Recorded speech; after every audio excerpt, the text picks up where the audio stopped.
நெய் பொடி அம்மணி கொழக்கட்டை.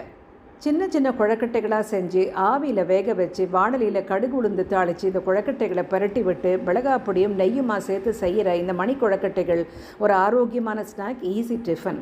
இதை செய்யறதுக்கு 1 கப்பு அரிசி மாவு எடுத்துட்டுருக்கேன். கொஞ்சமாக உப்பு சேர்த்து நல்லா இதை மிக்ஸ் பண்ணி விட்டுட்டு இப்போ 1 கப் அரிசி மாவுக்கு 1.25 கப்பு தண்ணி எடுத்து நல்லா கொதிக்க விட்டு இந்த கொதிக்கிற தண்ணியை இந்த மாவில் கொஞ்சம் கொஞ்சமாக கரண்டி காம்பால் இப்படி கலந்து விட்டுட்டு நான் வந்து 1 ஸ்பூன் அளவுக்கு எண்ணெய் கூட சேர்த்துன்னு இருக்கேன். இந்த மாவோட நான் நல்லா ஆறினதுக்கப்புறமா கொஞ்சம் இதை இழுத்து பிசைஞ்சு இந்த மாதிரி ஒரு சாஃப்டான ஒரு மாவுக்கு நம்ம வந்து இதை பிசைஞ்சு இப்படி ரெடியாக வச்சு கொஞ்சம் மூடி போட்டு கொஞ்சம் நேரத்துக்கு ஒரு ரெஸ்ட்டு கொடுக்கணும். கொஞ்சம் நேரம் கழித்து வந்து இதை கையில் எண்ணெய் தடவிட்டு சின்ன சின்ன உருண்டைகளை இதை உருட்டி மாதிரி வந்து ஒரு தட்டில் வந்து எண்ணெய் தடவி இதில் வந்து இதை உருட்டி வச்சுக்கணும். இந்த கொழக்கட்டைகளை எல்லாம் இந்த மாதிரி உருட்டின கொழக்கட்டைகளை நம்ம வந்து ஆவியில் வேக விடணும்.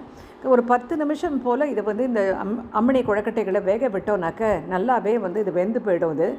இப்போ இதுக்கு வந்து வாணலியில் நெய்யும் எண்ணெயுமா சேர்த்துட்டு கடுகு உளுந்து தாளிச்சிட்டு நான் வந்து சிகப்பு மிளகாய் கிள்ளி போட்டதையும் கருவேப்பிலையும் சேர்த்து பெருங்காயத்தை சேர்த்து இந்த வேக வச்ச மணி கொழக்கட்டைகளையும் சேர்த்து பிரட்டி விட்டுட்டு இதுக்கு மேலாக 2 ஸ்பூன் அளவுக்கு நான் இட்லி மிளகாய் அப்படியே சேர்த்துன்னு இருக்கேன். ஒரு 1/2 ஸ்பூன் நெய்யும் சேர்த்து இது எல்லாத்தையும் நல்லா பிரட்டி விட்டுட்டு இதை வந்து நம்ம எடுத்து சர்வ் பண்ண